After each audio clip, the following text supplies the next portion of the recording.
huske? Skal vi? Lad os det.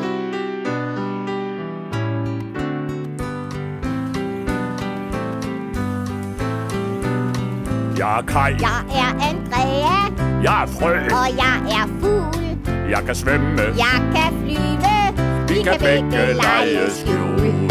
For selvom der er forskel på os to, så er vi gode venner, kan du tro.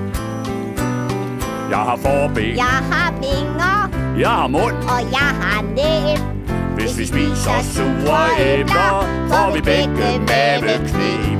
For selvom der er forskel på os to, så er vi gode venner, kan du tro. Jeg er dreng. Jeg er en pige. Jeg synger dybt. Jeg synger højt. Men når man kan lide at synge, betyder det jo ikke en døjt. For selvom der